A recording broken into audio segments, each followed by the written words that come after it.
Hello. We're so pleased to welcome you to the beach. Whether it's your first semester or you're a returning student, we're so glad you've decided to join us for the next chapter of your educational journey. Opportunities await you as you begin your studies this fall semester, and we're looking forward to learning and growing alongside of you. Next.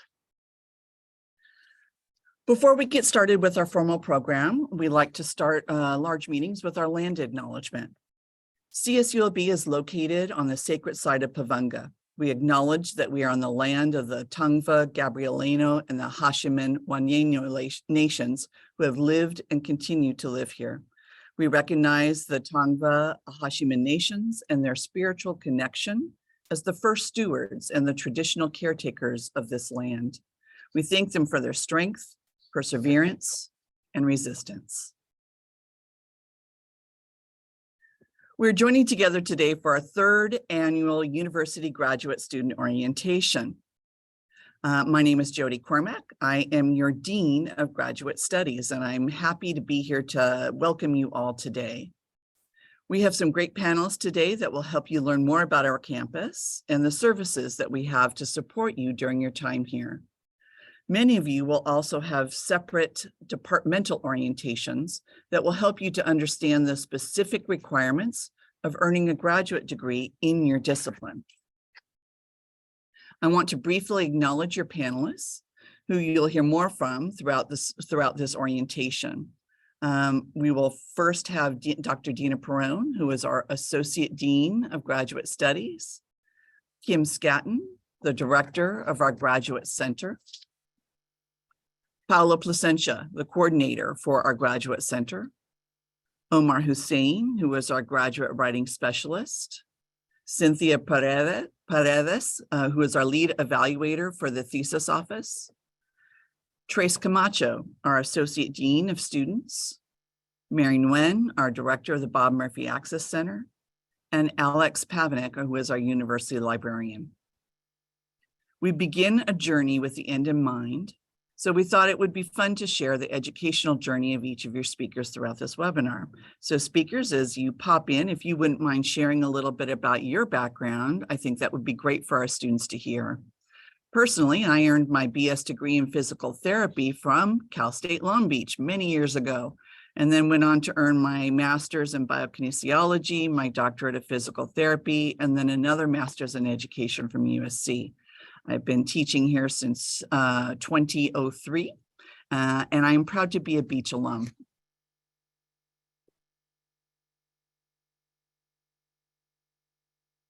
Next. Hi, everyone. I am Dr. Dina Perrone. Did you want us to introduce ourselves, Jody, or you just want us to? Not quite yet. When it's your turn to pop in, my turn? I have to wait? You have to wait, Dina. If you could put up the next slide, Dina. So we'd like to start off with a bit of introduction to the webinar. So as you notice, we are in webinar format. While you're unable to show your faces or chat amongst each other, we have, I think, over 900 students in attendance. We trust you have plenty of time to do that throughout your graduate study time with us. Instead, we hope you spend the time today to learn about graduate studies and how we can make your experience at CSULB successful. So if you do have any questions during the webinar, please pop them into our Q&A, which is on the bottom of the screen. The panelists here today will do their best to respond to them in real time. If any question stumps the panelists, we'll make a note of them and follow up with you via email to make sure that you get the information that you need. Just to let you know a little bit about our graduate programs at the beach. We have over 80 graduate degrees, and many of those graduate degrees have options within those degrees. So you might be getting a degree that's an MM in music, but you'll have a specialty option that has to do with teaching. We have over 36 teaching credential options, 4 doctoral programs with 2 specializations, and 11 certificates. So CSULB prepares graduate students for advanced study in a variety of different areas. You may already be on a career path, but you hope to advance into managerial or administrative positions. Or you may be attending graduate school in order to add depth to your knowledge, critical thinking, and expertise in your area for your own edification, or perhaps to obtain a separate licensure or a certification. Perhaps you were introduced to research in your undergraduate career, and you are now returning to graduate studies to build on your research skills, possibly even to move into a PhD. You may also be interested in advancing your education to allow you to teach. Whatever your motivation for returning to graduate school may be, we're confident that our programs and our distinguished faculty and our specialized support services will help you to achieve your goal. You were selected from a competitive applicant pool at the beach. We have over 10,000, and actually I think as of latest, we might have been over 11,000 applications for our graduate programs. And we're typically able to offer admission to less than a third of those applicants. So you are part of the select few that were admitted into your desired area for graduate study. You can see that we have graduate programs in all of our colleges that are pictured by the circles above. And Health and Human Services, Engineering, Business, and Education graduate the most graduate students. We pride ourselves in being a campus with a core value stating that diversity is our strength. We are a Latinx Hispanic serving and an Asian American, Pacific Islander serving institution, with the Beach ranking number 15 nationwide in granting master's degrees to Latinx students. A majority of our students identify as women. Graduate Studies is also proud to have a large international population. About 3/4 of you are first-generation students who will be the first in your generation to in your family to receive any degree, let alone a graduate degree. We want to assure you that whatever your background may be, you are welcome at the beach and you deserve to be here now. This is a quote that it comes from one of our workshops that our grad center provides called the Imposter Syndrome Workshop. And we'll be talking a little bit more about those workshops later, but I think this message is important to share with you now. Trust the admissions process. The admissions committee is made up of professionals who admitted you because they were confident in your ability to succeed. You should be too. This slide delineates the services that are available to you on campus that are specifically designed to support graduate students. I have the privilege of working with so many talented people that are here to facilitate your success. I won't go into all of these right now. Your individual panelists will describe these services in more detail. I just wanted to provide a big picture view to demonstrate that we recognize you have unique needs as graduate students, and we're here to support you. In addition to services, our graduate center, the space itself, offers space specifically for graduate students to study, meet, rest, and seek resources. The space is on the library, second floor. We'll talk much more about the graduate centers with upcoming panelists. We want to make sure that you can find your way around campus. Our website has an interactive map that is very helpful. On this map, you can see I selected food and dining options, but there's many other things that you can look for in terms of accessibility options, where there would be construction, where there's restrooms, health and safety options, etc. So this particular map will show what options are open for fall.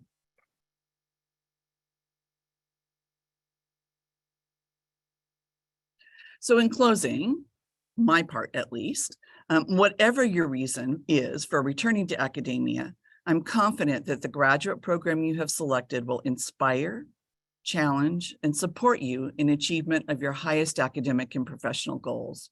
We're here to support your educational journey, and this orientation is our first step to introduce you to graduate studies on our campus. and we hope that you find it useful. So after this introduction, we're now going to kind of start talking about some of the things you may be interested in, and I'm so happy to be able to introduce you to Dr. Dina Perrone, who will be going into some of the things that you need to consider as part of your graduate journey, some of the things that you'll need to go through and steps that you'll need to take. So Dina, this is now your opportunity to introduce and tell a little bit about yourself. I'm just so eager to talk to everyone here today. Thank you, Dr. Cormack. Hi, everyone. I'm Dr. Dina Perrone. I am the Associate Dean of Graduate Studies. And Jody asked that we talk a little about our journey here, and my journey is a lengthy one. I'm not native to California. I received my doctorate degree in criminal justice from Rutgers University, all the way on the East Coast. I'm originally from New York City. I engage in research around substance use and drug policy. And I am your associate dean, and I primarily, I primarily address things around student services, student needs, supporting graduate programs and graduate advising. So today, what I want to talk to you is about the graduate student roadmap. It is the 10 steps that I think will help you be successful in graduate school at Cal State Long Beach. So let's go. As Jody mentioned, you've already completed one of the most critical steps to success, and that was applying to Long Beach and getting accepted. And as Jody mentioned, that is not an easy task. We only accept less than a third of all people who apply to our graduate programs. So welcome to the beach. The first thing that you really want to do now that you are here is get acquainted with your single sign-on and with your classes. And so what I want to show you here is your single sign-on, and your single sign-on really covers a variety of really important topics. And you can see you have these little chiclets. If you haven't signed in already, you have these little chiclets, and each chiclet represents something important that will be helpful for you. For example, OneDrive, that'll be really useful for storing all of your information, not on your laptop, so you don't lose it when your laptop fails you, which if anyone has ever been in grad school knows that is like the biggest fear, and it happens to each one of us. So OneDrive, I highly recommend using it. Campus software, this is a great space for you to download software that you will need to succeed in your program. It has statistical software, your Office suite is there. So please look at the software that they have so you can download and use it on your computer. You also have your MyCSULB Student Center. Your Student Center is where you will see, so I don't know if you can see my cursor, but if you can, I'm circling something, and it has your personal information and identity information. And here is where you can really improve, I guess you can say, enhance the information that the university has about you. You can add information about yourself if you so choose. So there's questions about your identity, whether or not you want to identify as someone who's a queer person, like I would do if this was me. How I'd like to just include your race or ethnicity. All of that information can be included here. You also have the opportunity for including your preferred name and pronouns. And you can do that all under personal information. But this is also, here's also where you learn about the classes that you registered for, who your faculty are, and this is also where you register for classes. If you haven't done that already, I strongly recommend that you consult with your graduate advisor before you do so. I also want to highlight here that we have 2 apps that will be helpful for you throughout your graduate studies. One is just the Long Beach app, the Cal State Long Beach app. This app will provide you with information on alerts around, navigating campus, parking, food, events that are taking place on campus. So download that app. And then you have the Canvas mobile app. all of you will have classes that will be housed within Canvas, and that will be a great way to access information for your classes. I'm sure a lot of you have a lot of questions about your courses that you're taking, and I just wanted to kind of explain a little bit to you about the different kinds of courses that are offered at Long Beach. You have fully online courses, and those courses can be considered synchronous online, which means that you meet at a certain time every time online together. Then you have asynchronous online classes, and those classes mean that those are classes that you take online at your leisure. You never have to meet with anyone else at any designated time. Then you have mixed classes, which maybe sometimes are online, maybe sometimes are in person, and those we call hybrid classes. And so those would be hybrid synchronous, meaning you meet both in person and online at a particular time. Or you have asynchronous online hybrid, which means you meet in person at a particular time, and then the rest of the work you do online at your leisure. And then finally, you have face-to-face on campus and face-to-face off campus. And so that means that sometimes those are classes you're meeting on campus for, and then there's classes you're meeting off campus for. And we can probably answer a bunch of questions around that, but if you really are confused, always talk to your faculty and your graduate advisor. Okay, so let's move on. That was a huge step one of getting you acquainted with your single sign-on in your classes. Okay, step two, orient yourself with campus. Now, thank you, Dr. Cormack, for providing information on the campus map. I'm also going to highlight that here for you. I think, if you are on campus already, it might be really useful to visit the campus and find out where your classes are if you're meeting in person. The campus is quite big, as you can see from the giant map that we have here. A few things that I want to highlight for you is technology services is here, the library, you have the Child Development Center, you have the Rec and Wellness Center, and then I've listed here just a bunch of other really useful programs that we have on campus that might be important for you.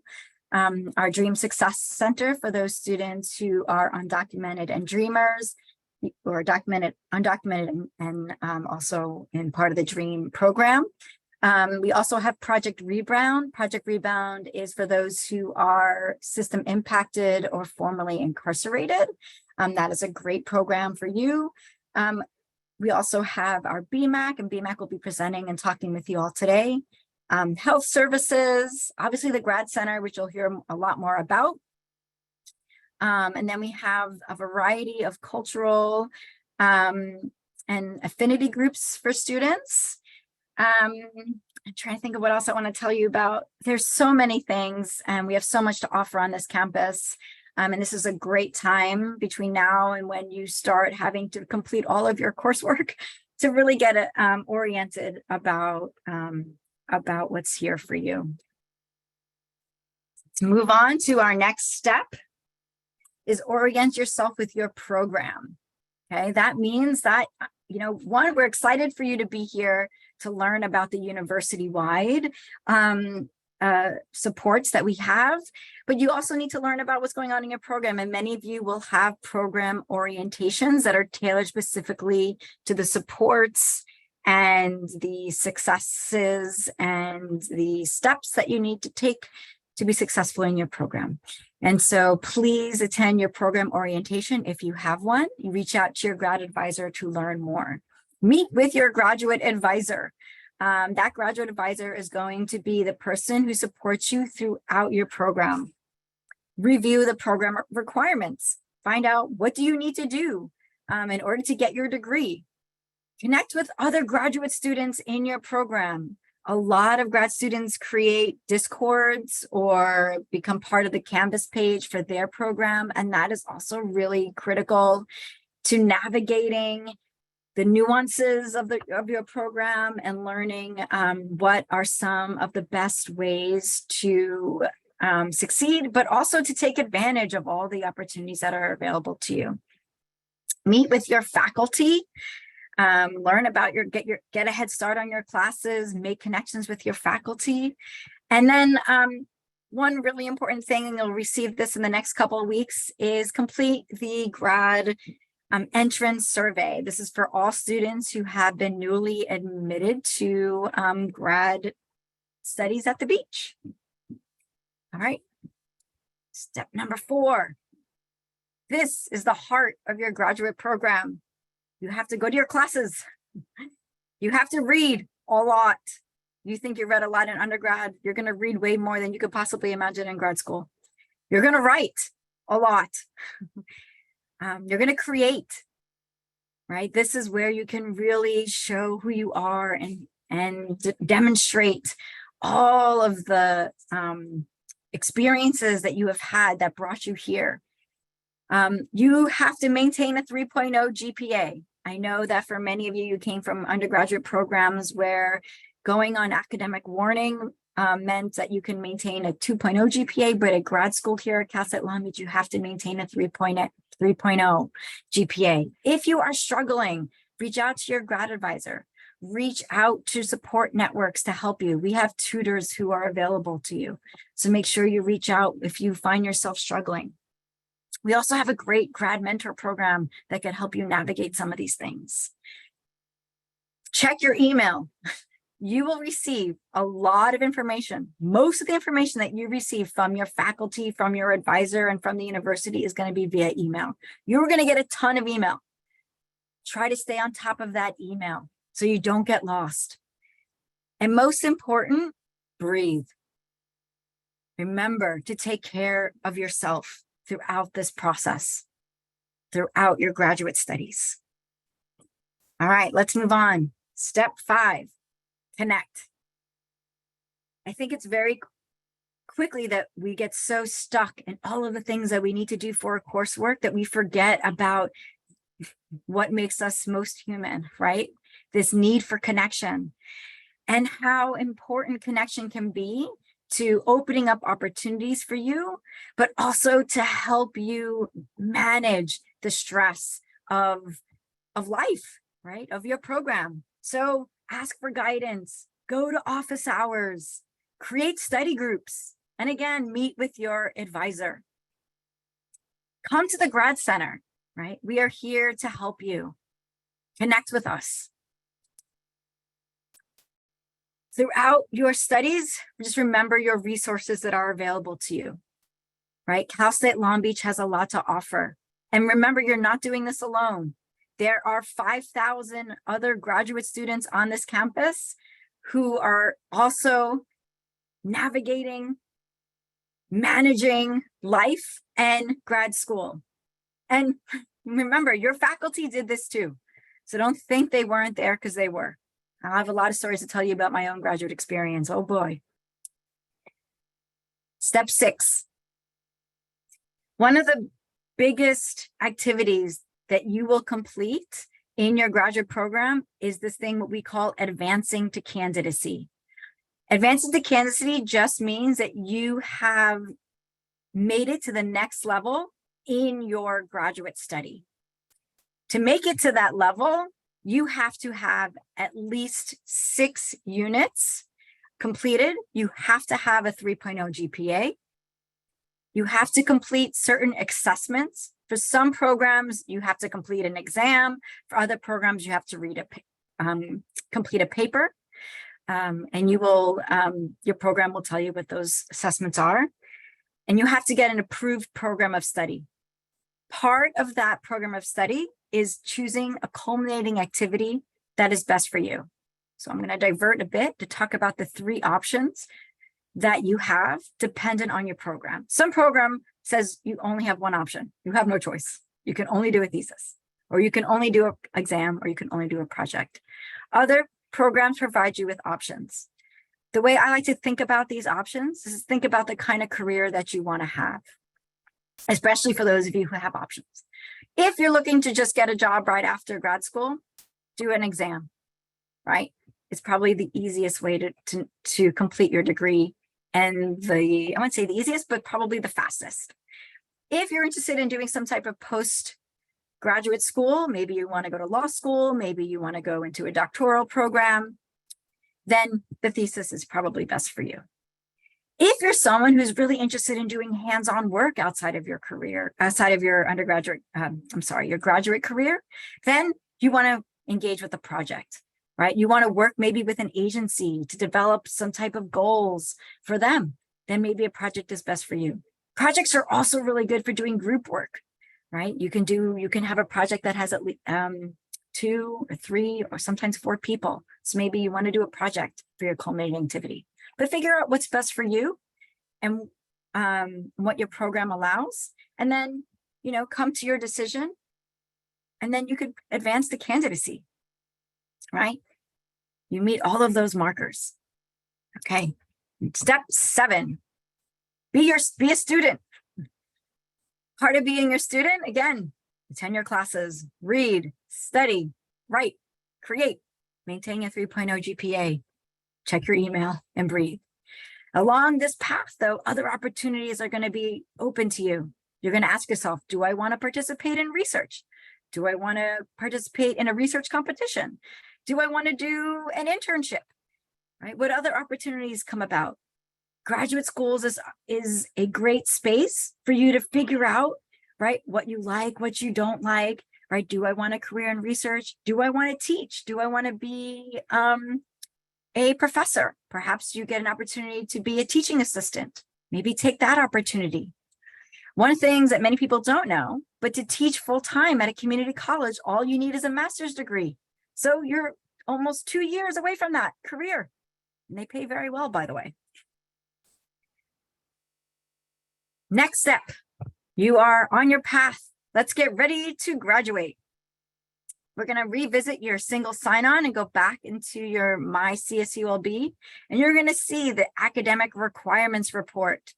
This is what's going to tell you what courses and requirements you have met, what is still in progress, and what you have not met. And you can see that from green check marks, a gold diamond, and then I'm colorblind today, and the red rectangle. You can review your requirements to see what is missing. After you review that, meet with your graduate advisor. Say, hey, how do I make sure I am meeting the requirements so I can graduate next semester? You have to apply to graduate. Graduate students, for some reason, forget to apply to graduate. You cannot graduate unless you apply. So you will get an email from your grad advisor. You'll get an email from Enrollment Services about this, which is why it's really important that you check your email regularly to make sure you don't miss it. If you miss it, you just have to pay a $10 fee, but try not to miss it. You're going to have to order your regalia. And one of the coolest things about getting a graduate degree is you get to get a hood, and your hood, color of your hood is determined by your discipline. So make sure you select the correct one. And then you'll be getting tons of emails from me and Dr. Cormack about completing an exit survey. We want to learn about your experience so we can improve moving forward. All right, we're almost done. Step 9. Dun-da-da, graduate. That is it. You get to attend commencement, get hooded. And we have many different amazing commencement ceremonies. We have a lot of cultural commencement ceremonies. We have Lavender Grad for the LGBTQ plus population. We have Black Pan-African Grad. We have, oh my goodness, so many. We have Indian and Native American Grad. There's a bunch of different graduate ceremonies to celebrate you on this huge accomplishment of earning your graduate degree. This is number 10. Remain connected with Cal State Long Beach. The CSU LB has an amazing alumni network. And if you keep up with your grad advisor, there's opportunities for you to come back to the beach, to be a part of the alumni career talks, to take part in Beach Nexus, and to complete the alumni survey so we can learn more about what you're doing. You are now a part of one beach. So congratulations on being here, and congratulations on starting this pathway to success in your graduate studies. I hope you feel comfortable in those tools for success. Okay, I am now introducing the next speaker, who is our director of the Graduate Center, Kim Scanton, and Paola Placentia, who is our graduate coordinator. Thank you. Good afternoon, everybody. Wanted to say welcome. Thank you so much for joining us today for Graduate Student Orientation. My name is Kim Scatton. I'm the director of the Graduate Center, and I'm very excited to be introducing you to both Paola and Omar, two members of our staff that you'll likely see a great deal while you're here at graduate school. Just a little bit of background, as Jody had mentioned, I myself am a product of the CSU system. I went to Cal State or Cal Poly Pomona for my bachelor's degree, and then subsequently went up to Oregon State for my master's degree. I've worked up and down the West Coast and landed here at Cal State Long Beach in January and have been having such a wonderful time. This community that you are entering is so welcoming. And we really do find that the graduate community in particular wants to help one another and wants to be a part of a greater ecosystem. So welcome again, and I'm going to pass it off to Paola. Hi, everyone. Welcome. So good to see everyone. So excited for you to start this journey. Let me go ahead and share my screen. Actually, before I do that, let me give you a little bit background about myself. So my name is Paola Placencia. I am the coordinator for the Graduate Center here at Cal State Long Beach. I am also a Cal State product, as you can say. I am an alumni from Cal State Long Beach. I graduated with my bachelor's in communication studies and journalism. And I went on to Cal State Dominguez Hills for my master's in counseling, specifically college counseling. So I'm very passionate about just the Cal State system and education and being able to support students like you. Okay, let me go ahead and share my screen, and I will go ahead and talk to you about the Graduate Center. Let me see. Or is everyone able to see my screen okay? Yes. Okay. So the Graduate Center. So we are located in the second floor of the library. We used to be in the fifth floor. We have moved down to the second floor, and we have the whole second floor is a dedicated graduate student floor.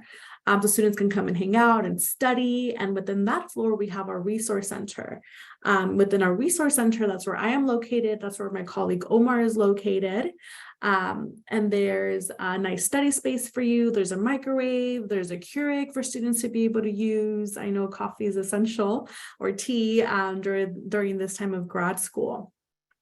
I wanted to share with you here our mission is dedicated to enhancing post-bac opportunities, program completion, and student success at the beach by providing academic and professional support for current and prospective students. So who are we? So how do we support you through your whole grad school journey? So we support you in many ways.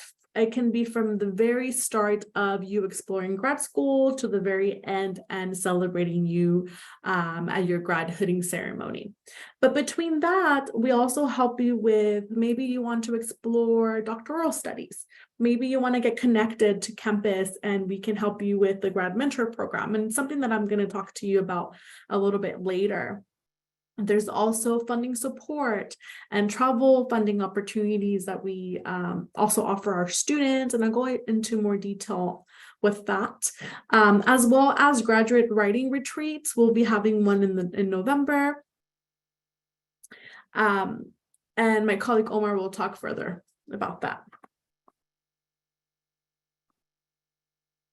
So like I mentioned earlier, we're in the grad collaborative space, second floor of the library. I wanted to have a screenshot here of several workshops and events that we do. For example, in August, or this month, I'm sorry, we will be showcasing our Grad Center Open House. We have a few workshops for grad students, such as funding your grad studies. Oh, I'm so sorry, my screen went a little bit forward. Go on our website. That's where you'll be able to find all of our workshops and all our events happening. And I mentioned earlier that we do have some research opportunities for students who are wanting to go into research. For example, in February, we are hosting or collaborating with the Europe office and hosting a day of student research competition where students can really showcase their research that they've done. And whoever wins gets forwarded on to the major Cal State CSU annual research competition. Another opportunity that we have for students if you're really wanting to do research is the Grad Slam. And there's several prizes. There's 3 different winners. And you're able to show your scholarly work in different presentations. And same thing as the other research competition, we forward you on to the statewide competition. But let's say you are offered to present your research somewhere else or at a conference or at another university. There is travel funding for you. For example, our office, we are the lead for the Graduate Travel Fellowship. So you're eligible to receive up to $1,000 for your conference. If you're attending or if you're presenting a poster, as long as there's 2 other offices on campus that can help you with providing some travel fund, such as ASI and Student Life and Development, that can help you with providing more funding for your traveling. Other funding opportunities for you, let's say you're interested in a pre-doctoral, let's say you're interested in a doctoral program. We offer it's called Sally Casanova Pre-Doctoral Scholarship Program. Omar Hussein, he is my colleague. He is the lead coordinator for that program. I'm sure he'll be able to give you more information. Basically, you're awarded a scholarship and you have the option to be able to use that scholarship towards your researching for your doctoral programs, or if you wanted to do research. Same thing with ASI. ASI has a lot of research opportunities for you as well. All of these opportunities that I'm talking about are on our website, so you're able to access that. One really cool opportunity for students, sometimes life happens, you're working on your laptop and then it dies on you, or you spill coffee all over it and you are wanting to find a laptop last minute. Well, we have that. We can help you. We can help you on loaning you a laptop for short amount of time until you're able to finish your studies or whatever you need. You can come to our office and be able to request one, and you can have it up to 5 business days. And of course, if you need it for longer times, we can definitely work with you. Earlier, I mentioned if you wanted to get connected on campus, we do have a program called Grad Mentor, basically supporting incoming graduate students, transitioning into graduate studies and helping you develop just a community. We partner you with an upper class student, either a student in their 2nd year or the 3rd year of their grad studies. And it can be a student in your same field, or it can be a student in a completely different area, but you may have similar interest. So if you're interested in that, there is an application on our website. Just look up Grad Mentor. We are hosting a meet and greet on August 29th. At 6 p.m. And this is for students who are already part of the program. So let's say you join before August 29th, you're more than welcome to come to our grad center and we have a little meet and greet with other students. As well as we're hosting a writing retreat later in November, on November 21st. This is a full day of kind of like a getaway for students to be able to focus and write and make progress on your tasks. And it can be, perhaps you have a seminar paper or a class project that you really need that space to study and write. We are providing refreshments, including lunch and dinner. Last year, a lot of students really appreciated that time that they had to just meet with other students and just sit and write and focus. So that's just something fun that we are hosting for the next fall. I'm sorry, not next fall, this November. We're already in fall. Another thing that I want to show you, if you're wanting to, meet other students or just meet us and meet other resources on campus, we are part of the ASI Week of Welcome, happening August 29th. From 11 to 1, and a lot of other resources go out and table when they showcase their resources. And it normally happens at the beginning of every semester. So most likely in the spring, it will happen again if you can't make it for this fall. And I wanted to end my presentation with letting you know that we have a Graduate Center open house. So we're inviting everyone to please come and visit us. Please see the center. Please meet us in person. It is happening on Wednesday, August 30th from 5 to 7 p.m. We will be having some activities like refreshments. You don't have to register, just please show up and meet us.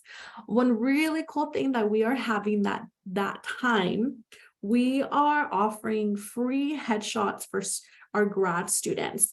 Absolutely free. They're for you to have when you are applying to a job or a scholarship or presentation, or if you just want to update your LinkedIn profile, right? So please come our way on August 30th from 5 to 7 p.m. We'll be here, and come in ready and take your headshot. Well, that concludes my presentation. It was, once again, I'm so happy that you're all here. So proud of you all. I know I've helped a lot of students when I met with them through the application process and getting you to this moment where you are now. So I want to take the time to introduce our ASI Senator, Verena, and she'll let you know more on her role and a little bit of her grad studies experience. Thank you all. All right, thank you so much. Hello, everyone. First and foremost, congratulations. I'm so happy for each and every one of you. I can't wait to connect further with you. A little bit about me. My name is Verena, as I said, and I am getting my current degree in healthcare administration. I did my undergraduate studies here as well and got my degree in molecular cell biology and physiology. And I look forward to seeing you all on August 30th for our open house. Something that I'm really passionate about is advocating for students. And so I would love to connect with every single one of you, and I will send my email in the chat. And if you have any questions, please feel free to reach out to me. Once again, congratulations, and I can't wait to meet you all. I'm next going to pass it to Omar. And you guys are so privileged to be here because our team is so wonderful. So please utilize all of our resources. Thank you, Verena. Hi, everyone. I'm Omar Hussein, the Graduate Writing Specialist at the Graduate Center at Cal State Long Beach. In terms of my background, I earned my bachelor's degree in English at USC, followed by a master's in teaching at USC. I also earned a master's in English literature and a certificate in professional writing here at Cal State Long Beach. And I'm currently, in addition to being the full-time writing specialist, I'm a part-time student in the philosophy department in the Masters of Philosophy program. I'm going to share my screen and keep my remarks very brief. I just want to give you a brief overview of some of the writing-related resources on campus, including the resources that I offer to graduate students. To do that, I just want to show you briefly an easy way to access our website. Probably the easiest way to do that is just to go to Google and type in Grad Center CSULB, and that'll bring up, as a first response here, our Graduate Center website. When you click on that, if you scroll down, you'll see this box that says Graduate Writing Support. That's my little space on this site. And if you click on that, you'll be able to request an appointment with me. There's a button for that here. This is the scheduling tool that allows you to see when I'm available for appointments. I can meet with students either in person in my office or on Zoom. Zoom is usually the default these days because students seem to prefer it. But if you want to meet with me in person, you can also send me an email to request that. This site here also has information about my policies for how to meet with me, approximately how long the appointments are. You can read about it. I don't need to bore everyone with a long discussion of that, but my email address is also posted here so people can email me if they have any questions about writing support. Generally speaking, my role is to help graduate students and post-bac students with any form of graduate writing issue, problem, or question. So I help students pre-writing before the writing process, where they're struggling just to generate ideas or come up with an outline.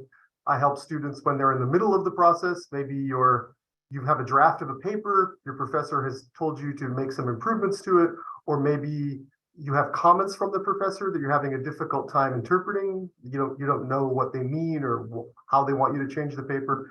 I often help students with those kind of issues. I also will help students at the very end when they're just doing final editing, proofreading, to just make sure that the paper is submittable, right? Is ready to be submitted.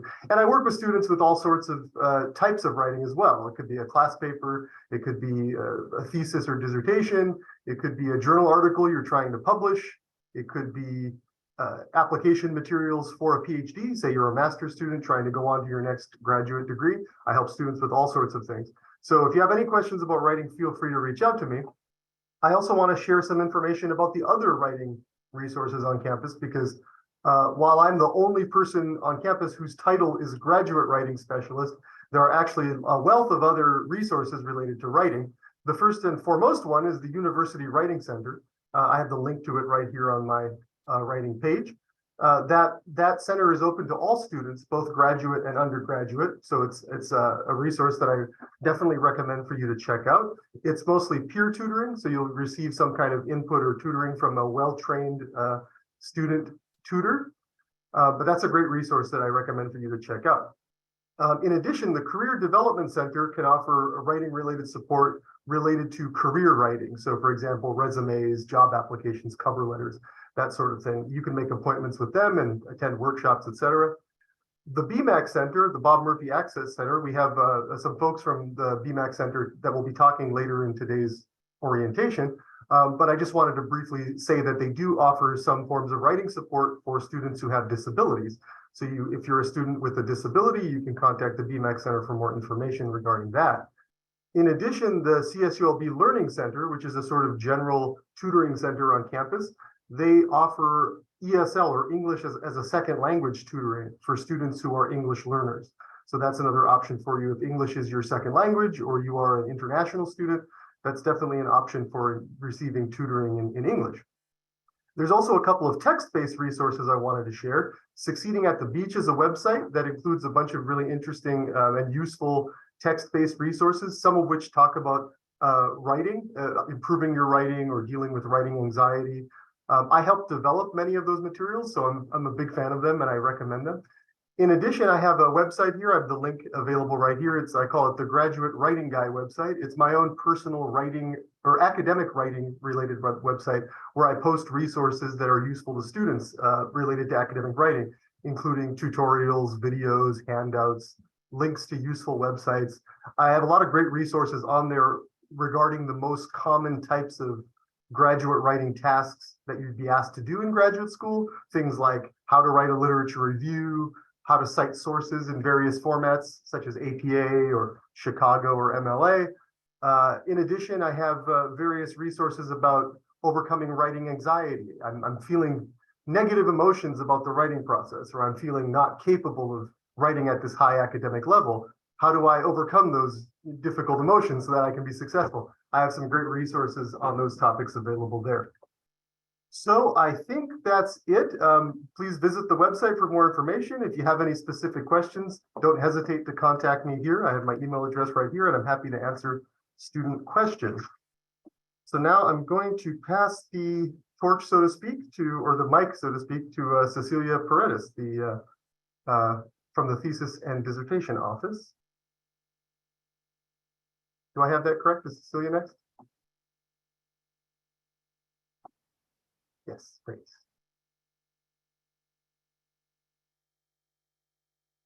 Cecilia, you're muted. Yeah, I'm here. Hi, everyone. I'm Cecilia, and I'm really happy to be here with all of you. I am a CSULB alum as well, and I earned my bachelor's in journalism here in 2010 and my master's in English literature in 2013. And I have to say, my time in grad school was really one of the most rewarding experiences of my life. So I'm really excited for you to embark on your own graduate school career here as well. I'm confident it will be a great experience for you too. Today, I'm going to give you a brief overview of the thesis office and our role. So let me share my screen right now. Okay. I think everyone can see that, hopefully.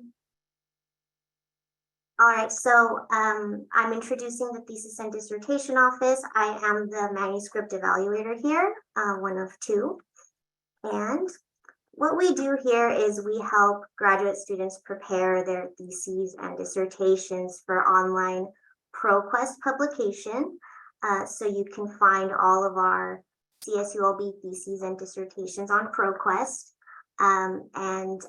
We here in the office work closely with students on polishing the format of their documents and their citations. So important work before publication. This past academic year, we worked with over 300 students. More than half of these students submitted for spring 2023. And really, our primary role is to guide students through our detailed formatting revision process.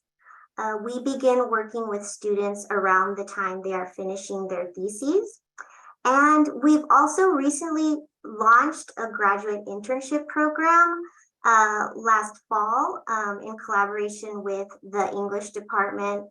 And, 2 graduate students learn about copy editing while working with us and supporting our office functions. And I've loved working with the students, and we've gotten great feedback from them as well. And so we're very excited to continue this internship this fall and in the semesters to come. So we at the thesis office see students at the end of the road. As Dr. Dina Perrone was mentioning, the end of students' graduate school journey involves a culminating activity. And so theses or dissertations are 2 possible culminating activities needed to complete graduation requirements. And so if you do choose to write a thesis, we are the ones you'll be working with, and we issue the final graduation clearance for those who complete theses and dissertations. A brief overview of our resources. Our office offers in-person and virtual assistance, as well as formatting workshops, pre-review consultations. We have web resources online, and this includes templates and handouts for students to format their documents.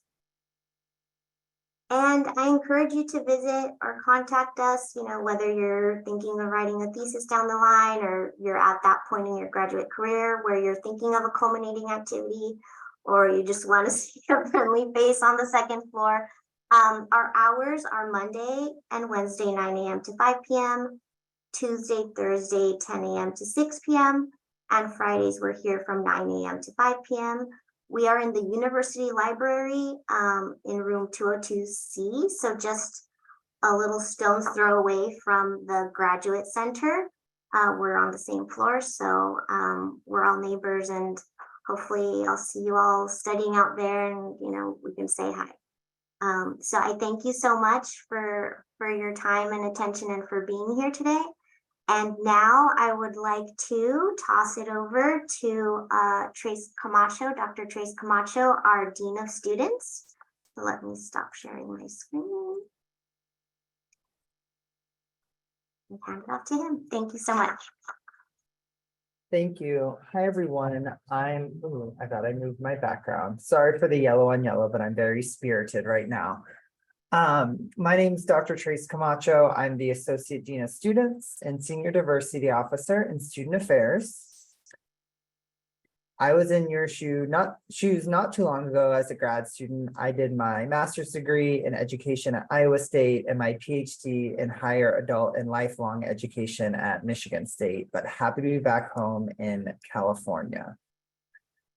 So I'm going to share a little bit about student affairs. We have several offices. I'm going to scroll down this list, but the Graduate Center will be sending out a link to the student affairs so you can see all the offices with contact information, but we really are there to help support students throughout their time at CSULB. So I'm going to share a couple specific offices that I think I would like to highlight for graduate students. The first is CAPS, or Counseling and Psychological Services.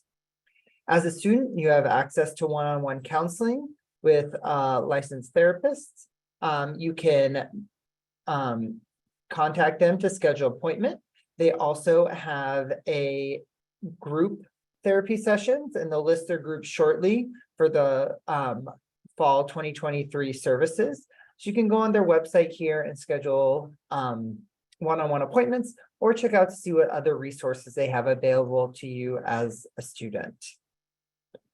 The next one is our basic needs program. Whether you or maybe another student you're interacting with needs a little extra support, our basic needs program helps students that are most in need, providing things like emergency housing, as well as food resources through our beach pantry, and connection to help students apply for CalFresh program to help students who meet certain income requirements receive money for groceries each month.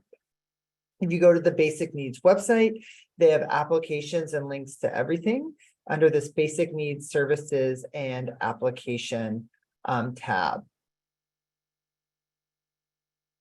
The next resource is our Student Health Center. They are a full service primary care health center. So that means you can get primary care appointments, x-rays, they do lab work, I believe, and they have a pharmacy. If you go to the Student Health Services website, they have information on if you need to get any immunizations or need to get any anything like that. On their tab, there's this available health services. So this shares all the services they offer, including immunizations, the different medical services like primary care, same-day injury like urgent care, radiology, as well as wellness programs, nutrition services. So basically anything you would find from your primary care physician or primary care medical provider, you'll be able to access at Student Health Services. I know this was mentioned already, but the Career Development Center, I apologize, can help you with anything as you explore your career, from resume and cover letter review to information on their job and internship interviewing. They offer career fairs focused on specific colleges and fields of study, as well as just general workshops to help make you more marketable when you go out on the job search. And the last one I'm going to talk about is our CARES program. Our CARES program is where anyone can refer a student, and it's taken on by one of our case managers on campus who will help that student no matter what they're going through, get connected to either on campus or off campus resources in the community. This is a great resource if you need to refer a friend or you want to fill one out for yourself. If you just need extra support but don't know where to go and are experiencing some type of emergency or crisis, you can refer a student to the CARES team just by clicking here and filling out that form. This is just a small snippet of what Student Affairs offers. If you, the Graduate Center can connect you to any resources we have on campus, but if you need anything, please feel free to reach out at students@csulb.edu. That's students@csulb.edu. Thank you, and I'm going to pass it back over to Dina. Hi, Trace. Thanks, Trace. Hi, everyone. We're now going to do our student panel. So we have some really awesome students who are here with us today. I'm going to ask them to turn on their cameras. We have, let's see, who's coming in? Evelyn Ortiz Soto. Hi, Evelyn. Carlos Fitch. Alessia Paretti. and Jonathan Davis. Is that everyone? Hi. I would like to first start, if you can, just kind of give the group information about who the heck you are and what program you are in. So we'll start with Evelyn. Hello, everyone. Congratulations. I'm Evelyn Ortiz Soto. I'm a master's student in the political science department. I'm happy to say that I'm starting my last semester, so I'm nearly done with the program. And that's myself. Thank you. Carlos. Hello, everyone. My name is Carlos Fitch, pronouns he, him, él.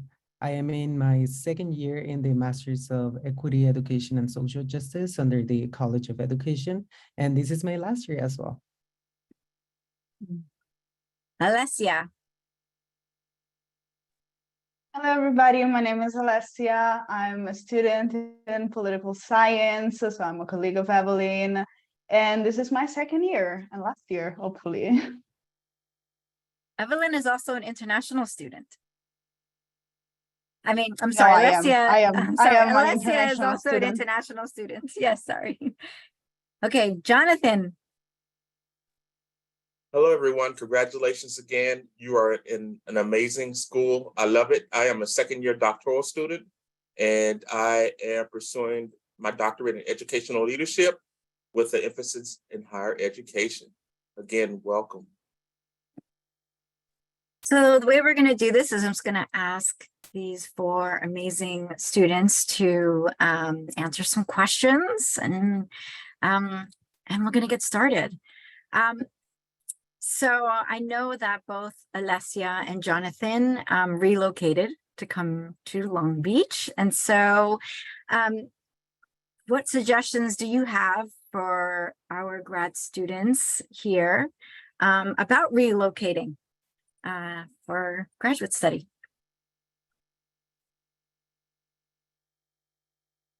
Do you want to start, Jonathan, or I can just start? Okay, No. I'll talk to the international students because I can relate to them. It's difficult. I know that it's difficult to move from another country and then make friends. So my suggestion is always like get involved in university organizations, go to meetings, make friends, try your best. And don't think that I'm a graduate student, so I cannot join fraternities or sororities. You can still do that. If you want to do that, do so.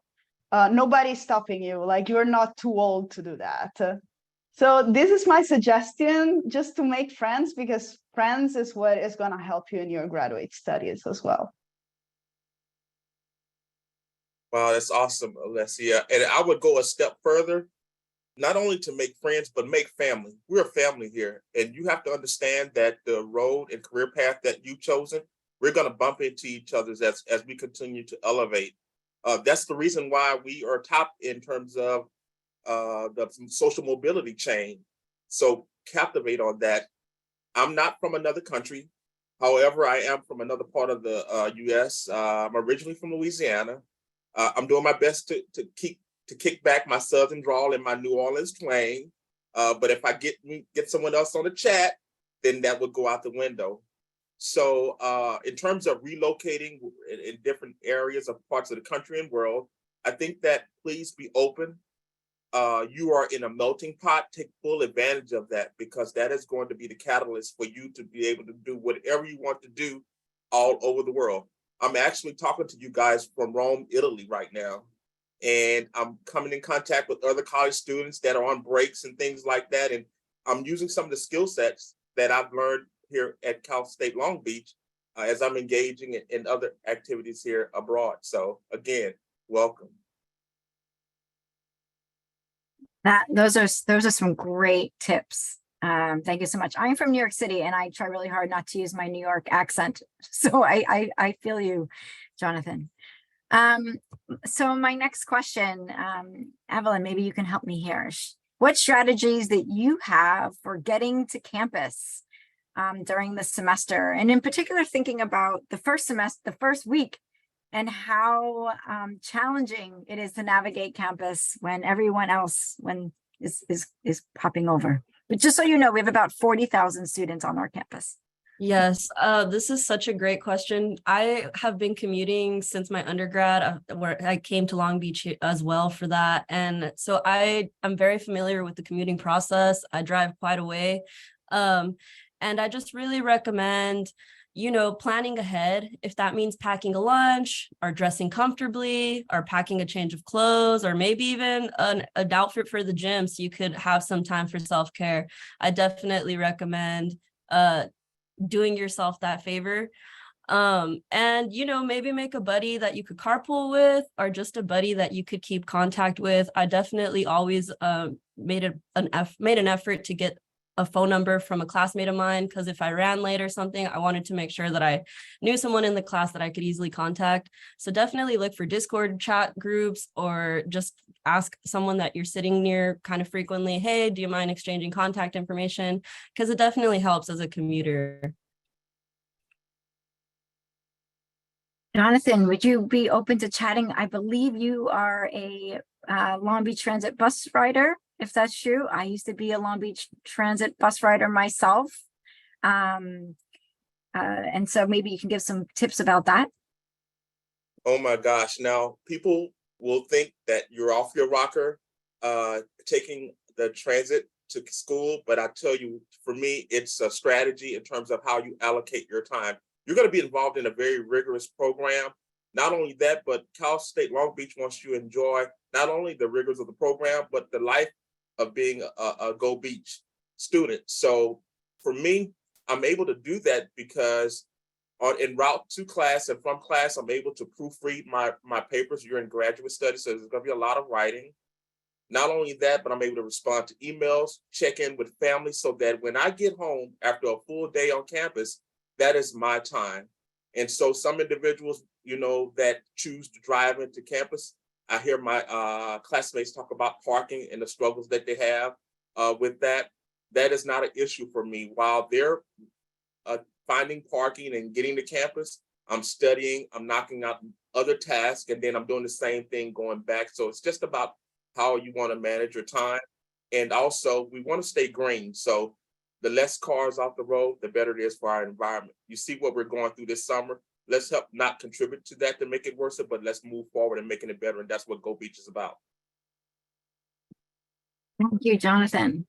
So both Alessia and Jonathan started talking a little bit about finding your people, and I'm hoping that Carlos could maybe add to that conversation. How do you go about finding your people, right? Maybe identity-based orgs or interdisciplinary networking. Carlos, have you found your people? Yeah, thank you, Dr. Perron. I think you mentioned earlier about these orientations that happen within the programs, and that's where I met my people. My program is small. We are 17 in the cohort that I am in, and we also have a student organization affiliated with the program. So that was beautiful, and that was fabulous in order for all of us to get to know each other. We do a lot of teamwork, so getting to know the people from the cohort, it was key. And I truly call them my family, as Jonathan said. So my first step was being involved in my cohort in all of those activities within the student organization affiliated to my master's program. And then I also participated in the CED Scholars Program, which it was still within education, but more interdisciplinary. And I got to meet people from other programs and also faculty members who facilitate research opportunities, jobs, employment within the college and outside. And there's also great cultural centers that we can access. And I have to say that the Graduate Center, floor 2 of the library, is also an awesome space to network. And even though it's graduate students from a diverse number of programs, there's still this commonality of being a graduate student and have to do writing and reading. And it's a nice space to get to know more people and share coffee or share a table. Now I'm going to open this one up to anyone who chooses to answer, because I feel like this is something that even faculty struggle with, right? Grad students, faculty, people have a lot of commitments. And so, what tips do you have for time management? And I'm opening the floor to anyone who wants to answer. What has worked for you? Or not? Maybe what has not worked for you? I am not gonna lie. I'm a procrastinator. I've always been a procrastinator. And when grad school hit me, I realized that I could not be a procrastinator anymore, because my first semester I ended up like staying awake till 4 a.m. So I was like on Italian time zone instead of the American one, just to study. And from there on, I understood that you have to have set hours for study. Like that is important, so that you also don't get through the imposter syndrome, so that you control the hours you're studying and the hours you're actually doing something else that is not studying. So like going out with friends, going, I don't know, to the rock wall, for example. That's what worked for me. So having a set schedule. Anyone I like else?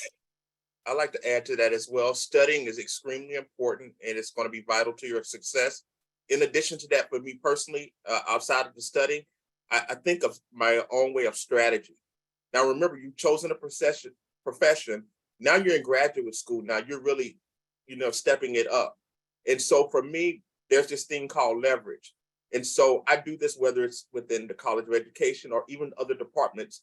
Individuals need to take the time to get to know you over a span of time. This gives you the opportunity when you're in a place or you're ready to elevate, people, for a long period of time.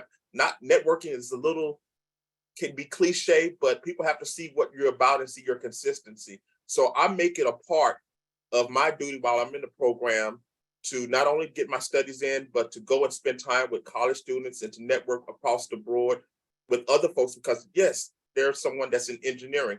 We may not connect, but they may have a friend or know of someone within their community or family that could also be a bridge to a connection.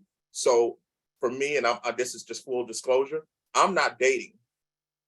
I'm not dating because someone that is not in school, that does not understand the rigors of a program, and having to date will take time away from me getting to know people that could actually pour into my life and really cause my career trajectory to change. And it gives me options. I may get in a career field or in a place, and it's like, you know what, I'm so over this. Guess what I can do? Because I've been networking and connecting with individuals on campus. I can pick up the phone, girl, you know what? I can't do this no more. Guess what? We just got a position.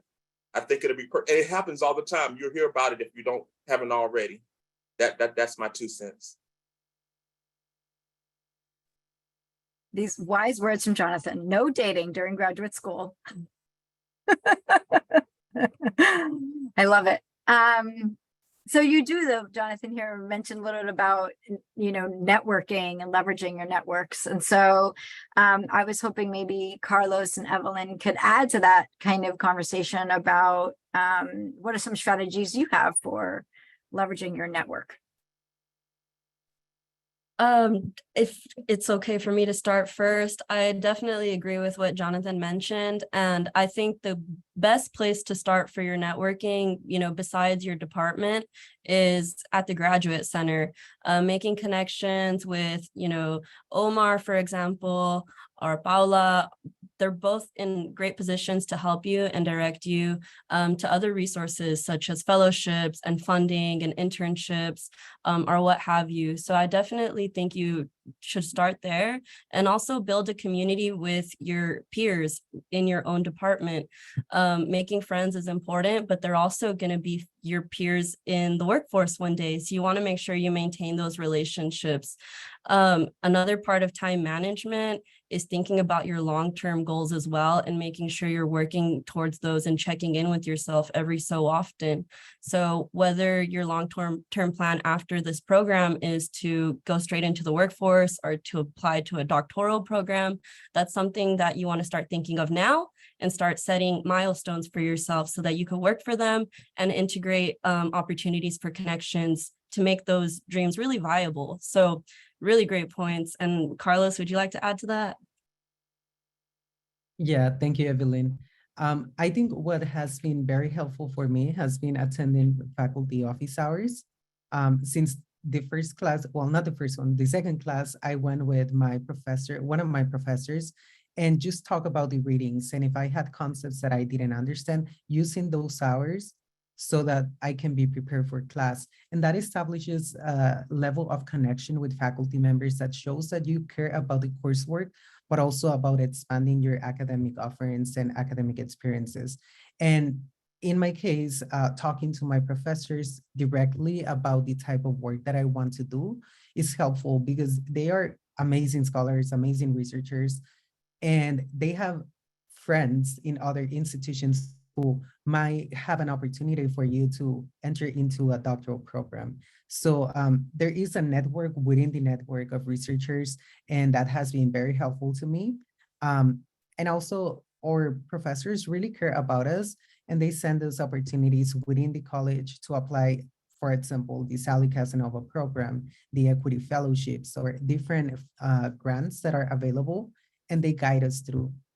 So that's the way that I've been leveraging my network within faculty. And I also am always sharing on my fellow friends and cohort members to also attend office hours, kind of destigmatizing going into a professor's office. It's fun.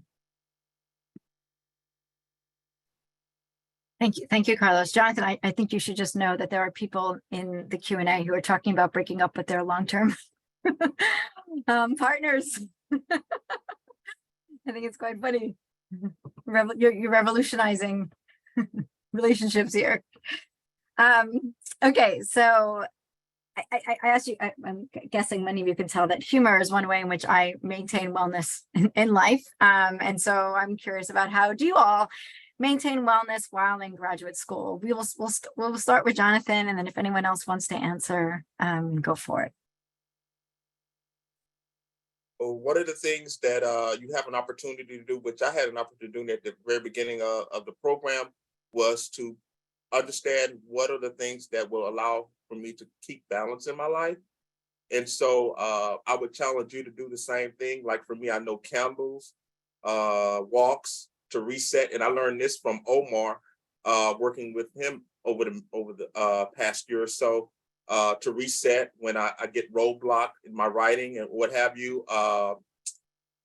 Taking a breath, breathing exercises, reaching out to faculty and staff, engaging in some of the activities that are on campus. It is so cool because sometimes my family and friends, they love me, but they don't necessarily understand what it's like and the pressure that we may be under at times when we're in the program, especially if we're in a program where we're not feeling our best, whether it be physical or mental. And so it's great to have opportunity to reach out to people that are in the same or similar boat.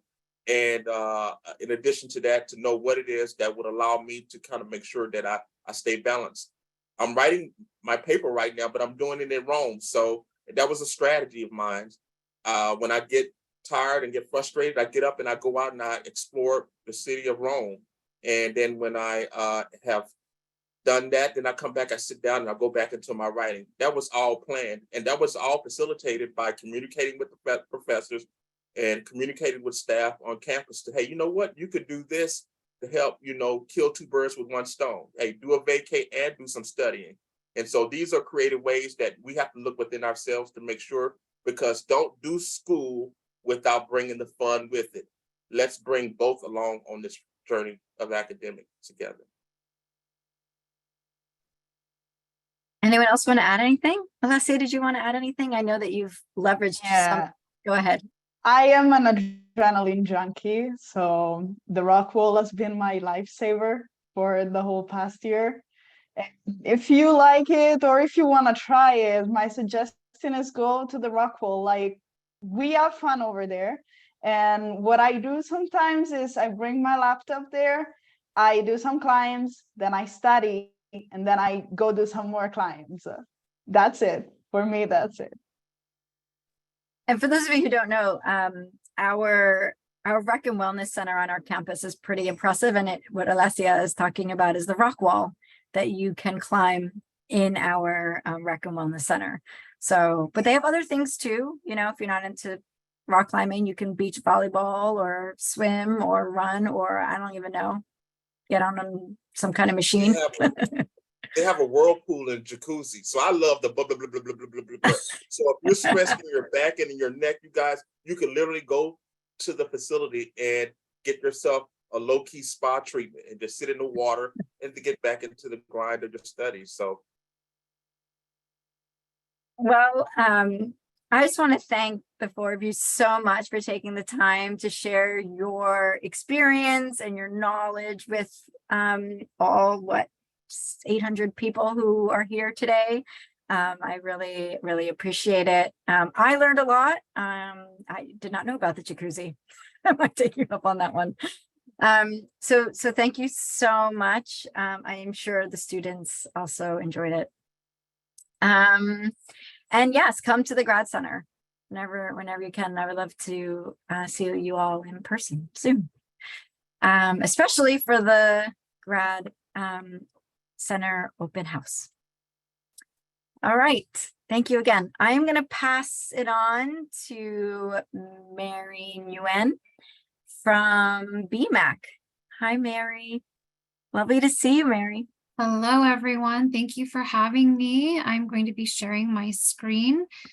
Just to share a little bit about myself, I am the director of the Bob Murphy Access Center, and my education was getting my bachelor's in philosophy and law at UC Irvine, and then getting my master's at USC in education. And I'm currently going back into your shoes as in my second part of my my doctoral program within the CSU. So very excited to journey along with you all. But to get started, wanted to share that the Bob Murphy Access Center supports students with disabilities as well as pregnant and parenting students with accommodations within the classroom and on campus. So we are located in the Shakarian Student Success Center, room 110, and we are always available during office hours and by email or by phone. We are typically open 8 to 5 Monday to Friday, but we do have extended hours for exams. As graduate students, I know there might not be many exams, but I know there's qualifying papers and other assignments that you do qualitatively. But to start us off and to share a little bit about our campus priorities, our leadership has embraced the priorities of diversity, equity, inclusion, and accessibility on campus. And with that, I want to share that disability is part of our human experience. It is our nation's largest minority group that anyone can join at any one time, and almost everyone will expect to either temporarily or permanently experience disability at some point in your life. So just kind of putting that out there to show, how many students do touch base with BMAC for support. So let me go ahead and move to the next slide. So just a quick overview, we're going to cover the general components of BMAC, go through what an interactive process and registration looks like, talk about some examples of reasonable accommodations, talk about our database, as well as some tips for disability etiquette. And just to share that disabilities can be visible, non-visible, permanent, temporary, and vary in impact or severity. So not any one person's experience is the same. Moving on. So we offer a range of accommodations, services, resources, and referrals on a case-by-case basis. And again, we serve pregnant and parenting students. I saw that there was a question about support for parents. So first, we have our Lois Shakarian Support Services program. We provide classroom and exam accommodations, and we facilitate services such as note-taking, accessible parking, and note-taking services. Our Stephen Benson program is specifically supporting students with ADHD and learning disabilities. We do provide free learning disability assessments or referrals out into the community, as well as a specialized writing support specialist. Our Life Project program stands for Learning Independence for Empowerment, and that supports neurodiverse students, helping them to be successful and make those transitions to Cal State Long Beach. With that, we have our weekly social programming opportunities as well as weekly peer coaching. Our case managers are really special and something that we're very proud to offer our students. If you find yourself, with lack of basic needs, or you don't have the resources to be evaluated, go ahead and complete our application to register and put a note in there that you need support with case management. And our case managers can connect you with someone on campus or within the community that can help to evaluate you. And that is one of the requirements for registering with us. And so they help make that process much easier. Our Deaf and Hard of Hearing program, as the name states, facilitates communication access on campus in the form of ASL interpreters and captioners. Shout out to our interpreters here with us today. And our AIM Center really focuses on providing accessible alternate formats for any textbooks or materials that your professors may provide to you in your class, assistive technology and training, as well as training for faculty. And last but not least, we have a collaboration with the Career Center and the Department of Rehabilitation to provide BMAC students with vocational preparation, workshops, and disability-related employment guidance. So what that means is, we want you to be successful and employed by the time you graduate, and we will help you understand how you can interview and use your disability as a strength, and also, be supported with accommodations throughout that process. So we do operate on a rolling basis. There is no time in which we close our door and say you cannot register. And I wanted to provide a short visual of how this works. So if you were to sign on to single sign-on, there is a chiclet that is labeled My BMAC. You can go ahead and click on that and complete the application. It will ask you to provide as much documentation as you may have. And so go ahead and upload that. If you don't have any, again, put that note that you need assistance. We do have guidelines for documentation as well as a disability verification form in the event that you need some guidance on what that might look like. From there, you are welcome to meet with a disability specialist or counselor for a welcome meeting. And during this meeting, we would evaluate your documentation and talk about, what you expect in your program and help to identify reasonable accommodations for you. If accommodations are approved, then you're considered to be formally registered, and you will become responsible for requesting and renewing accommodations for each class in each semester. So let's say, for example, we provide you accommodations for math, but your classes, next semester are mostly English-based, no statistics, then you would only select the accommodations you need to support you. If there are any denied accommodations, you have the ability to appeal in accordance with our policies that are listed on our website. And when you request accommodations, what this does is it sends an email to your professors, and it lets them review and understand what your needs may be. BMAC recommends that you set up a designated date and time or go to office hours to chat with your professor about any questions they may have, and just prepare the rest of the semester and the timeline for you. But just know that within that conversation, if there are any questions that either of you have, you're both welcome and encouraged to contact BMAC in a timely manner as needed so that we can support throughout the semester. And last but not least, just a did you know fun fact, in that accommodations are designed to provide access to the learning environment, and that we can also refer you to the Learning Center, where we're able to provide one-on-one tutoring and academic coaching to help with success. Okay, so moving on, just some additional notes that the registration is not confirmed until the welcome meeting is completed. And that regardless of disability, all students are required to meet the basic standards of academic progress. So if you're not able to be successful within a course, then of course a counselor can discuss alternative options and guide you so that you can be successful. Faculty will set the fundamental expectations for all of your courses, and we will support accommodations within that scope. And so your faculty notification letter will serve as consent for disclosure, and your faculty member and yourself are welcome to communicate upon that. and that you should not be asking faculty for informal accommodations just because it can be really difficult for faculty to know how they can support you. We really recommend that if you have any needs, you reach out to BMAC and we will help to have that communication between you and the professor. Okay, so the exciting part, examples of some reasonable accommodations. So for pregnant and parenting students, there is a leave of absence period that is allowed. There are excused absences for doctor wellness visits. Everything else can be on a case-by-case basis as determined by the pregnancy or your status as a parent. From there, we do provide interpreters and captioners for events or classrooms, as well as ADA accessible venues. We do have distraction reduced or private environments for any exam needs, as well as paging flexibility, which is a new one that has come up since there is a greater presence of online courses and exams. Within the classroom, we do provide students with note-taking technology, as well as accessible or captioned media or materials.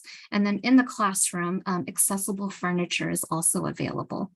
So just to note that this is just a brief list of all accommodations. It's not comprehensive. And again, we'll go into detail if there's anything specific that you feel you would benefit from. So what is My BMAC? As I said before, there is a chiclet under single sign-on that you can click on. The icon is on the top right of this slide. And it is an online database that facilitates accommodation information for your faculty and students yourselves. And your faculty are able to review your accommodations, schedule exams with you, and provide guidance for proctoring within their portals. There are guides on our website if you would like to learn more, but again, on the right-hand side is a visual of an example of what your professor would receive. It's pretty simple and straightforward. And then just some tips before I let you all go. We have some disability etiquette guidelines where we recommend that you ask an individual how they would like to be addressed as you encounter them. So asking someone if they would like to be addressed as person first, such as student with a disability or disabled student, and not using language such as handicapped or special needs. That is outdated language, and we're really working to be inclusive as a campus. Always asking for help of your peers if they do happen to need help, and not assuming that anyone needs assistance. Making sure that you speak to your peers and not to the aide if they do have one. And if there is a service or support animal, not engaging with the animal because they are working if they are wearing a vest. Treating them as you would anyone else. And if you're working with anyone that is blind or visually impaired, feel free to ask them if they need assistance and offer your elbow, and use descriptive directions and ensure that anything that you send out is accessible to a screen reader. On top of that, if you run into anyone that has a mobility impairment, making sure that you're at eye level with their eye level, not touching or pushing any of their mobility devices without permission. It is an extension of their body. And if there are invisible or hidden disabilities, being patient, a little understanding, and going, and that goes a long way in helping everyone to feel valued as individuals. You may see students, faculty, and staff across campus wearing the symbol of LB the shark with a hidden sunflower, and that represents support for hidden disabilities. From there, offering to provide written summaries of conversations is really helpful, especially if anyone is a TA working with students that need a little bit more time. And if you encounter anyone that is deaf or hard of hearing, you can utilize pen and paper or other technologies such as cell phones to communicate, and provide captioned media and resources if there's any audio being recorded, as well as facing the individual directly and avoiding covering your face with your hands or a mask if possible. So with that, I just want to share just some of our social media handles as well as our contact information one more time. And so thank you for allowing me to be with you today. And I'm happy to pass the mic over to Alexis Pavanik from the University Library.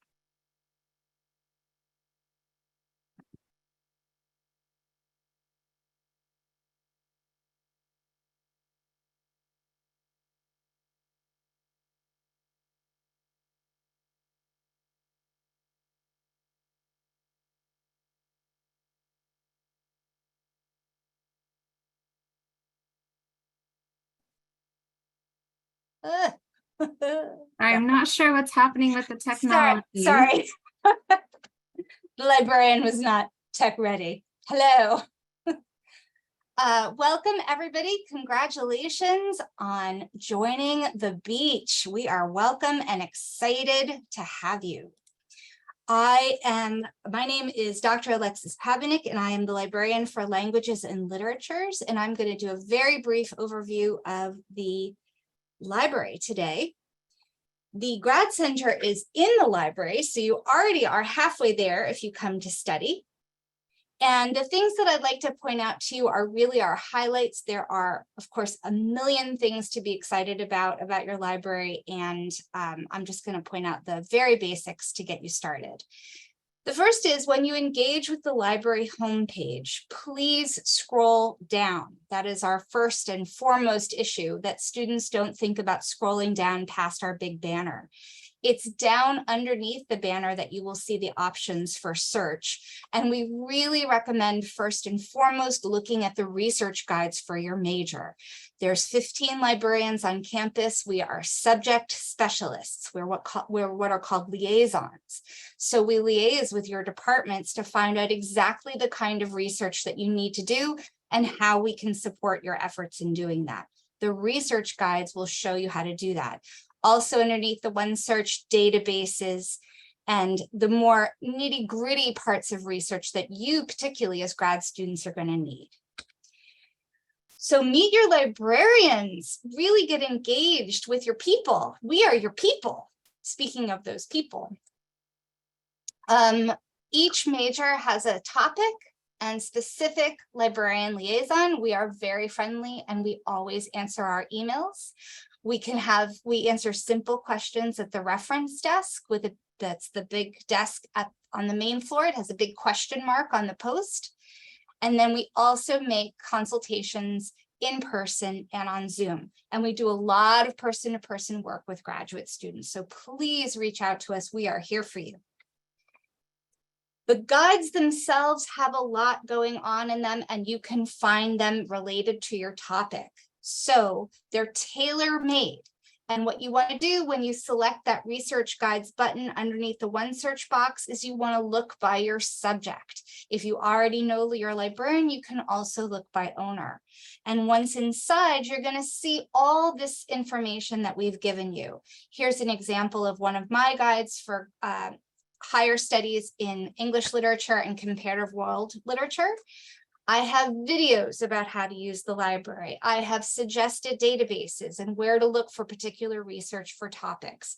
Every one of the librarians will have these for you for all of your majors, all of your topics. The library databases, please use them. A lot of your professors are going to say, just Google it, use Google Scholar, use JSTOR, because these are the things that they're familiar with.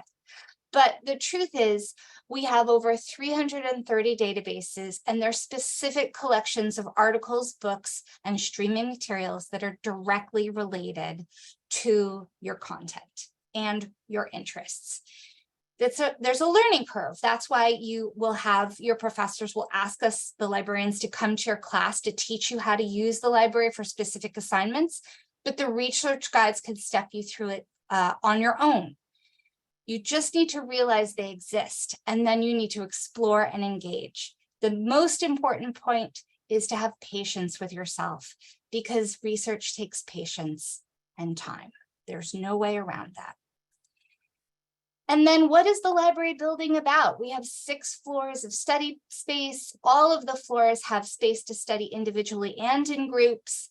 And the book stacks, the physical items, are on the main floor, 2nd, 3rd, and 4th floor. In the lower level, we have iSpace, 3D printing, laser cutting, and a podcast lab. You do not have to be engaged in a class to use these services. If you reach out to iSpace and then make an appointment, they will help you, and you can do some creative stuff on your own in all of your free and spare time. The main floor, of course, the coffee shop, very big deal. Printing, very big deal. Librarians at the reference desk and the staff at the circ desk who can help you get those very important things that you interlibrary loaned, where you can pick them up, and your reserve materials for your classes. The circ desk is the big long desk right when you walk into the library on the left-hand side. Second floor, Grad Study Center, that's your space. It's also the space for graphic novels, the children's and YA collection, which is children friendly. I noticed some questions about children's services for students who have children. The children's and YA collection is a wonderful place to bring your children. It is a no shush zone. And our collections for that are really fantastic. They're totally present and cutting edge collections for YA and children's. The third floor, along with all the regular materials for academics, we have sci-fi, mystery, and fantasy. The fourth floor is quiet study. I want to advise you, everyone who studies on the fourth floor takes that exceptionally seriously. I once had a student come down and tell me that there was a student working and their highlighter was squeaking too loudly. So I had to go up and ask the student to use less pressure on their highlighter to make it less squeaky. So if that's your jam, if that's the kind of quiet you need and you just want to be around people, but you want to be quiet, that's your fourth floor experience. And the fifth floor is our tech help desk. That's for passwords and connection to the Wi-Fi. Honor Center, Interfaith Center, 984 outlets on this floor alone, plus a great view of the pyramid and on a clear day, Catalina. So get research ready, check us out, visit your library. You can contact us on the main phone. You can visit our library website, which is where you will find our hours. They change depending on whether we're having finals or not.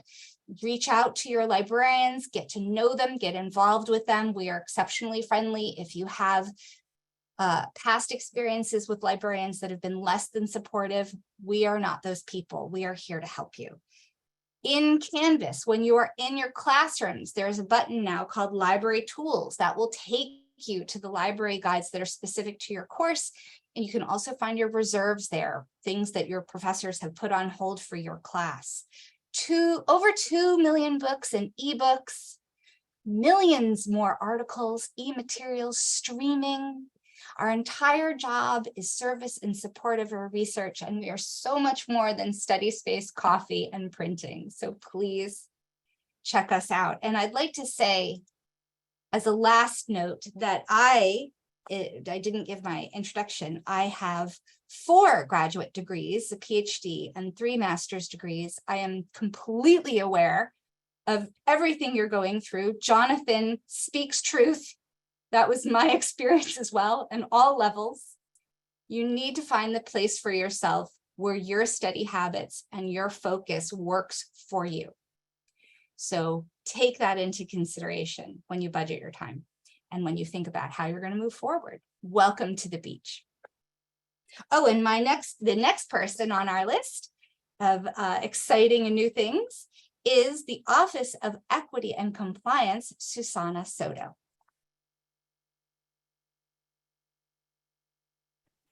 All right. Hi, everyone. My name is Susana. I am the specialist in the Office of Equity and Compliance. I'm going to be sharing some information relating to resources and support for students who may unfortunately experience any kind of dating, domestic violence, sexual misconduct, discrimination, or harassment on campus. If you overhear it, then you're going to want to let us know. So I will go ahead and share my screen for you all. And we'll get started.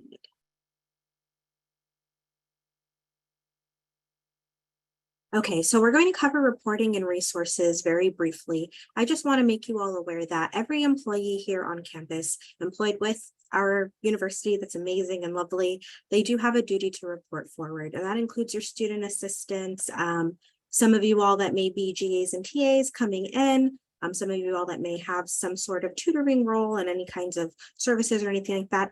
Everyone has a duty to report. So when you have your student hat on and you're engaging with the university and coming across different help services and employees, if you do choose to disclose that you may have experienced some form of sexual violence, if you've experienced some form of discrimination, harassment, or retaliation on campus, they will have to report that to the Office of Equity and Compliance.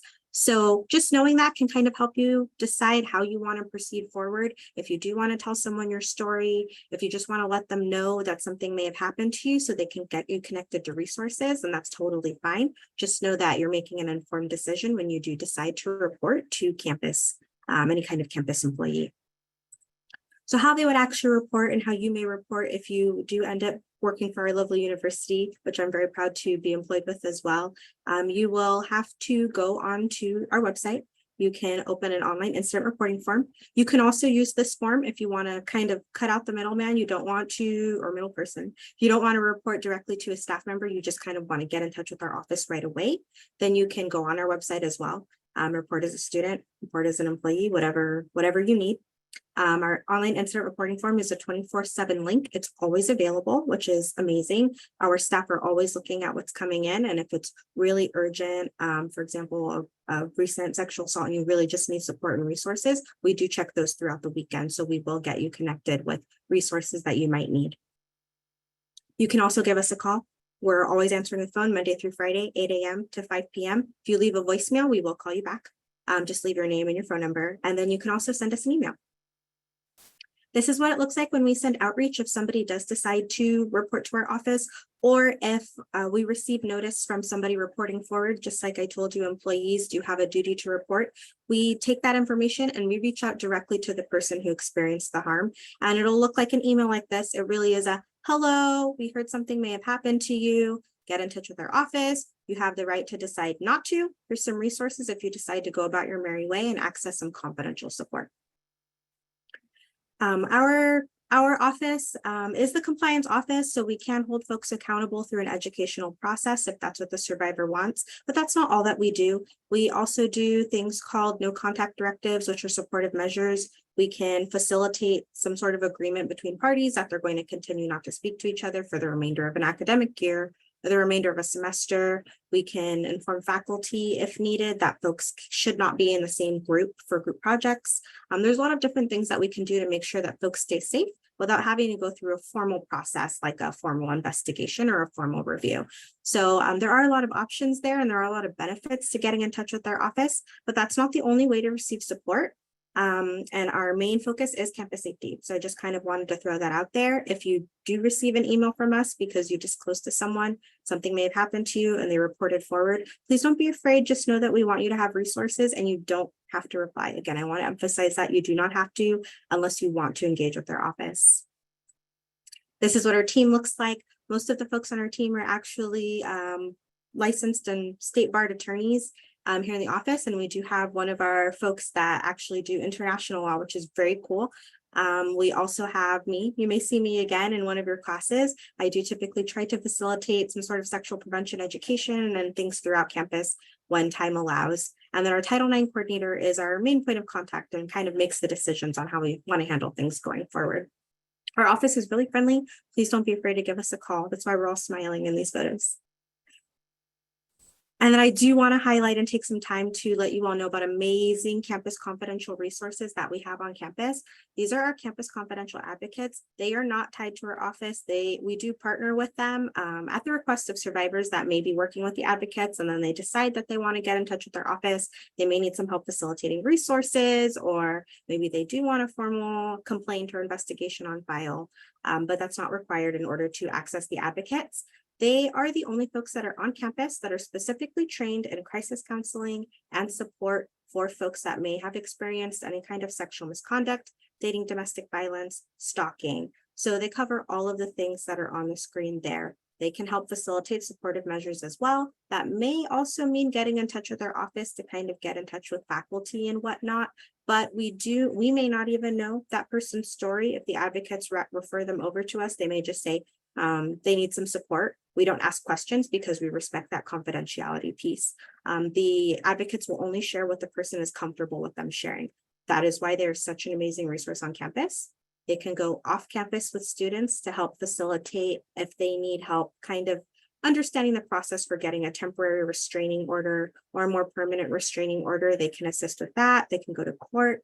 They can also be present with folks who may want a forensic exam if they've experienced a sexual assault or some sort of sexual violence.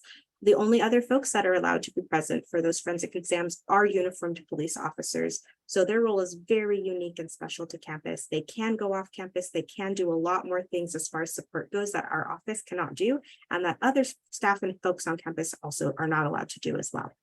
So great resource. I recommend everybody kind of save this resource in their back pocket. For a friend, hopefully never for yourself. We do have campus process advisors available as well. I did mention that our office is the go-to for sexual misconduct, but also discrimination, harassment, retaliation. Our campus process advisors can assist folks if they're making a discrimination or harassment complaint and they don't really know what the process looks like or what that means for them, if they are choosing to engage and work with our office because they want someone to go through an educational process. So they can assist in that way.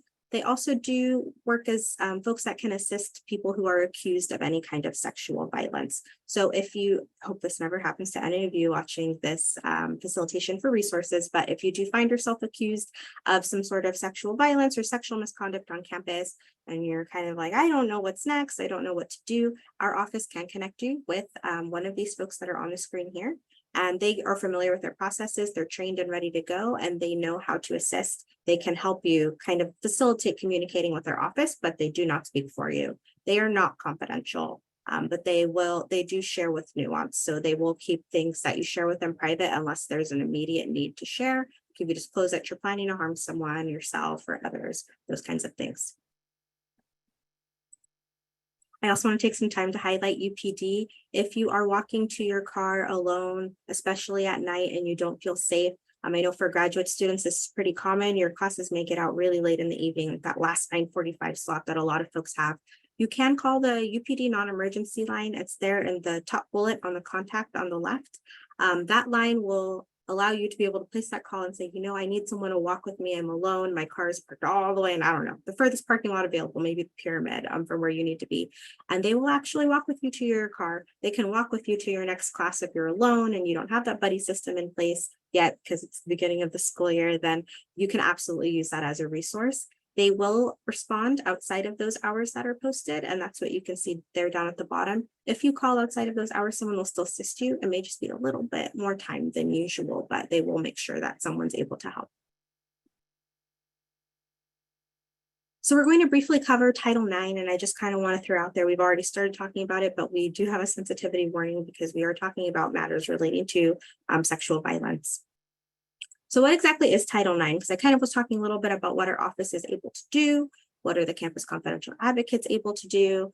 We really just want to get you resources. So I really do want to focus on what's on the right side of the screen. If you do experience anything on the left relating to sexual misconduct, like sexual harassment, whether in class or in your workplace, on campus, or if you feel disrespected in any kind of way and you aren't sure how to facilitate a conversation, you can reach out to us with those things as well.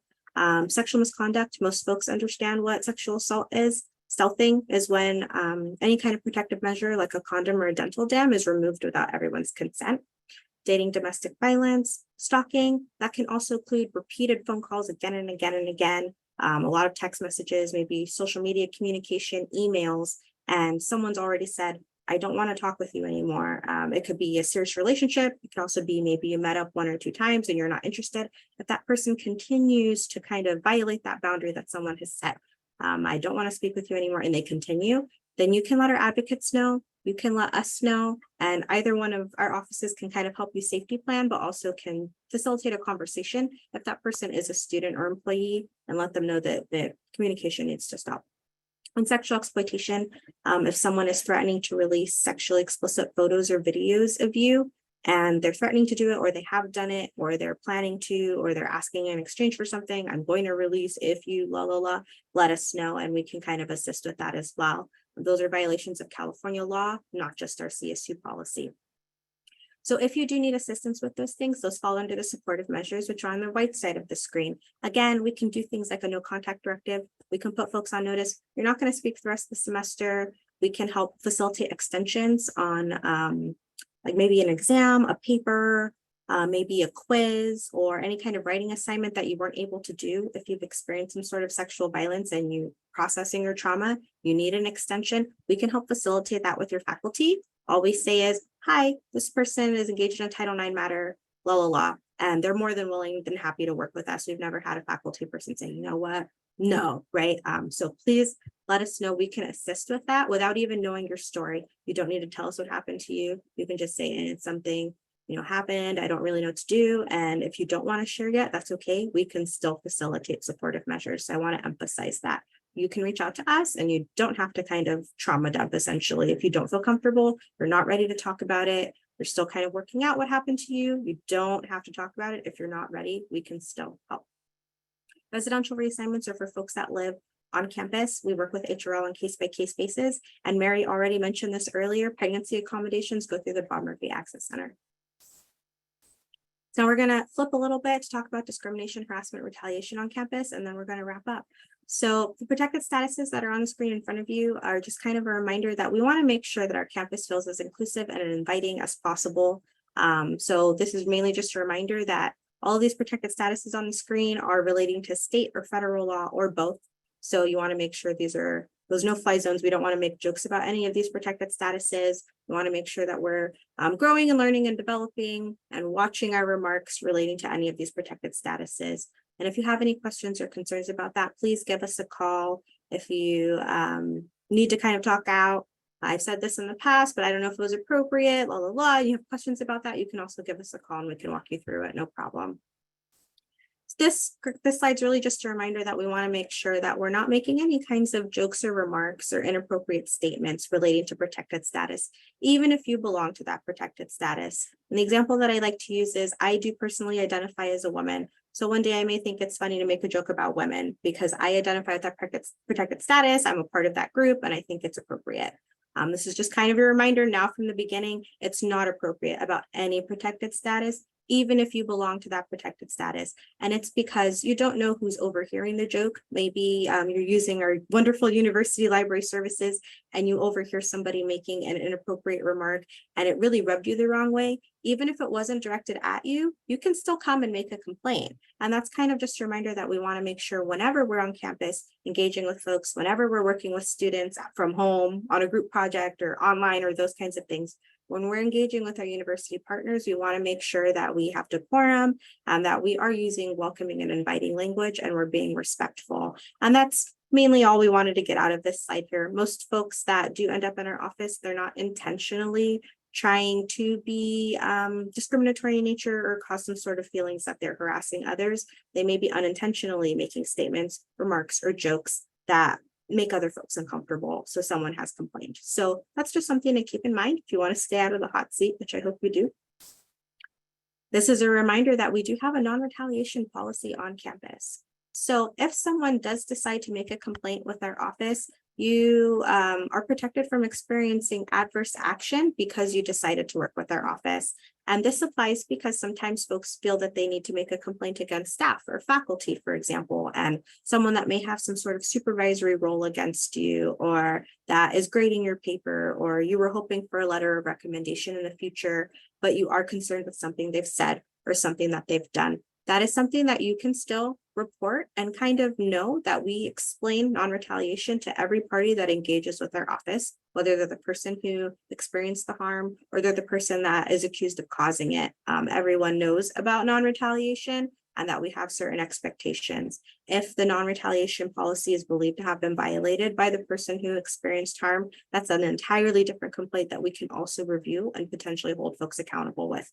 So that's just something to keep in mind. We want to make sure that everybody feels comfortable being able to voice what has happened to them, what they've experienced, and that there are protections in place if that does happen to be somebody that you are a little bit intimidated to report against, for example, faculty or a staff member. This is a slide that I hope that you all kind of take a snapshot of. This is a really quick overview of what our office does. So just kind of keep this in mind. There are different types of intervention. You can use those types of intervention on the left side of the screen in cases where something fishy might be going on at a party or at an outing in public, at a bar. And it applies to discrimination and sexual violence, or before sexual violence has even happened. And it looks like somebody has bad intentions, and you can use it in the moment before and potentially save someone's life in that way.